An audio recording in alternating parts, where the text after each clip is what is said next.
We're going to return live now to Cambria, where NBC 26's John Erickson has new information for us. John.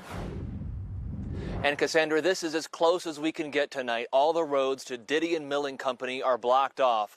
But within the last 15 minutes, we talked to a woman here in town who says that it is her boyfriend who is the last person missing underneath that rubble.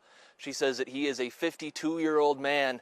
We told her that authorities still see this as a rescue mission. They hope they might be able to find him alive.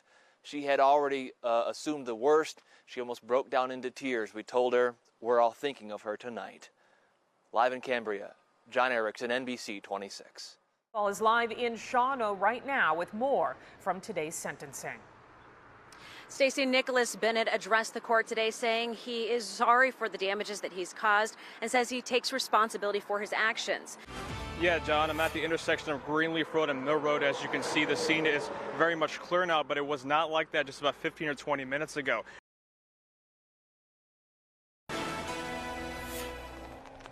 Nearly 50 homes once stood in this community, but tonight there's just about 10 that are still fully intact and standing on their own.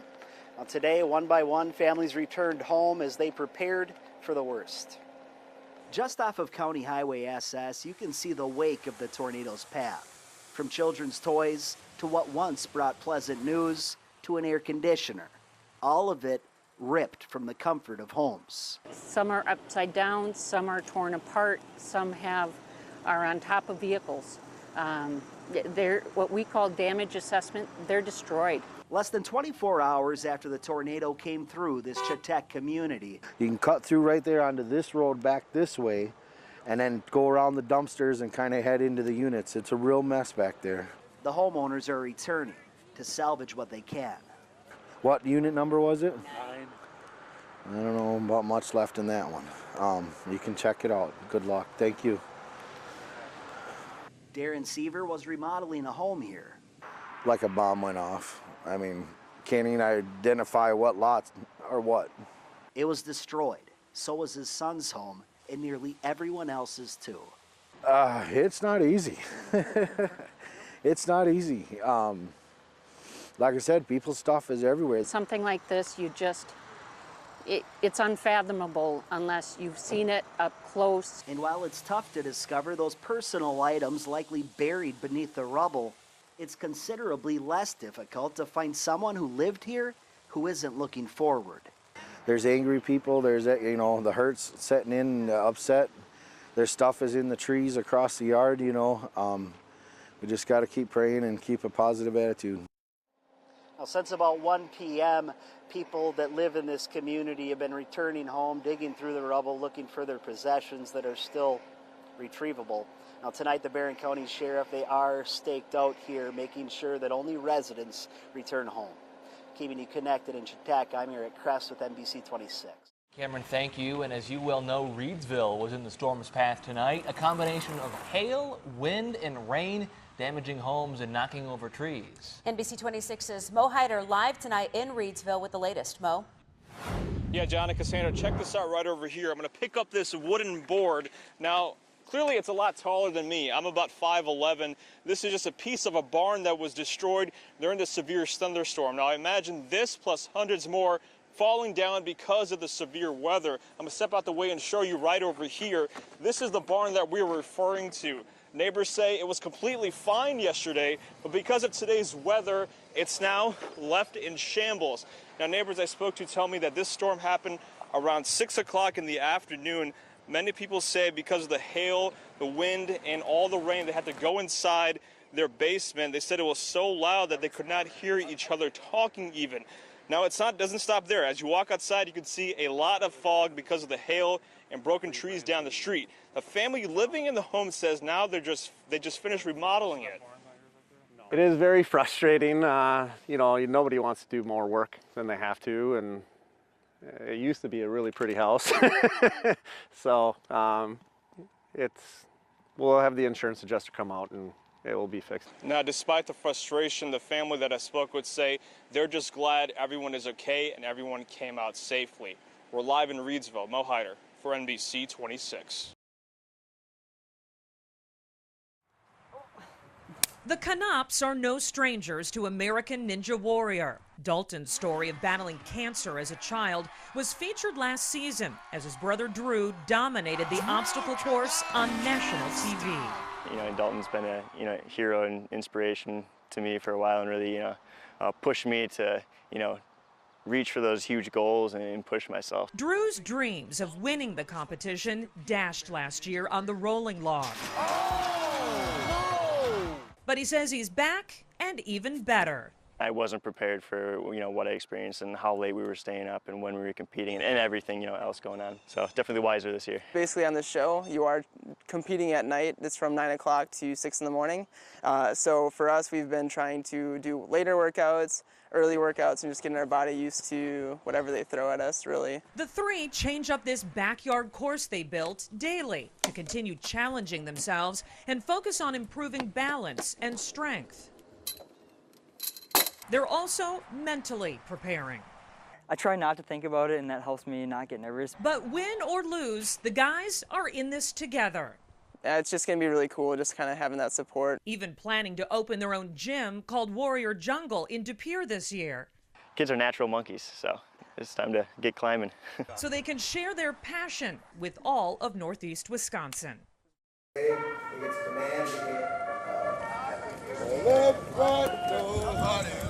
Order, structure, and uniformity. It's not just handed to you. You gotta, strive for perfection. On the surface, each and every one of you to become a United States Marine. This is the life of a Marine recruit. I sort of just wanted to try something new and better myself, and I knew that the Marines would really just help me out do that, make me the best man that I could be. Paxton Pellegrin from Green Bay is nearing the end of his 13 weeks of training.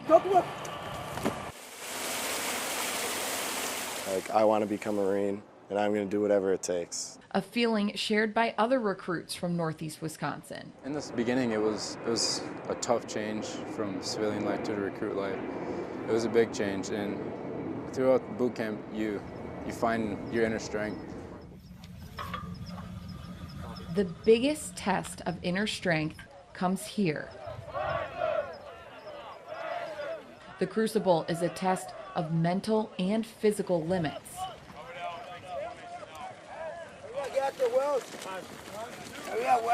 Recruits hike for more than 50 hours, running on just 3 meals and minimal sleep, and conquering a hill known as the Reaper. I saw the final push, and I knew it was going to be hard, but then my drill instructor told me that hill is the difference between recruit and Marine, and I did it. Coming up that hill was going to be a little bit of a challenge. Pain, sacrifice, and pride. To you and to our court, which we are proud to serve. Emotion overcoming these young men as they officially become Marines. Thank you, Sergeant. Earning the Eagle Globe and Anchor means a lot, and that's something that we get to carry with us for the rest of our life. And that's just humbling, knowing so many people before me have stood where I'm standing and are not here to tell the story. The Crucible, just one of many tests these young recruits face. If I came here, just telling myself that just to never quit on myself. I knew it wasn't going to be easy. I knew there were going to be things that I've never done before that I might not be good at, but as long as I gave it 100%, at the end of the day, I could hold my head up high. Where is that, Sergeant? And after 3 long months, this is where families finally see the transformation from man to Marine at the recruit training graduation ceremony. It's a time of celebration for new Marines like Paxton and his family. Although it's a high anxiety time, that if they feel like that's really something they want to do, you just really need to support them and be proud of them. The Marine values of honor, courage, and commitment shine through. I think there's no other place but the Marine Corps to find yourself, really. Each Marine starting a new chapter. The future holds a lot of possibilities, and I wanted to keep all of them open. Reporting from Marine Recruit Depot, San Diego, with photojournalist Jeremy Bohn, I'm Marissa DiCandido, NBC 26.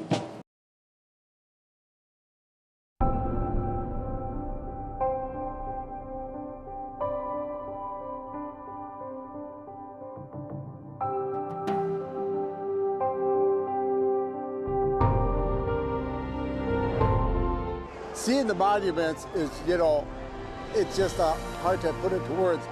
But like I said, seeing the appreciation of the people. It's hard to describe in a few words, but the most emotional thing was the amount of people that greeted us in Washington, D.C. at the airport, and this tremendous homecoming with the people at the airport. Well, any Vietnam veteran knows that we weren't appreciated, and you basically went into hiding. To see this kind of, you know, support, it just touches and warms the heart. Dear Grandpa, first I want to say thank you for serving our country. It takes great bravery to do what you have done, and I'm so proud and honored that I get to call you my grandpa. I want to go back to you and just say thank you again for all what you have done. From Emily.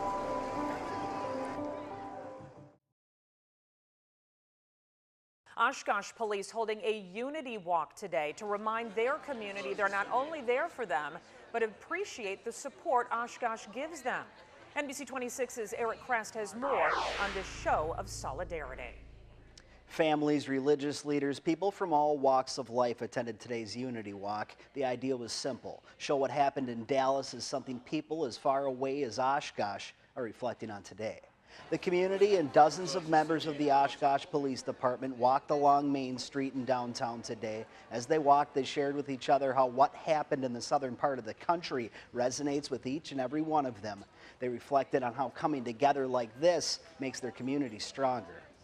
I feel that our police officers right now are doing a nearly impossible job. Members of our black community are living nearly impossible lives, and an event like this is an opportunity for us to show that our family, our community, supports both of those groups. There were no protests, no chanting catchy slogans. Today it was about showing support for one another. Tonight at 10, see all the tragedy in Dallas as Oshkosh taking on some tough discussions. Keeping you connected, I'm Eric Crest with NBC 26.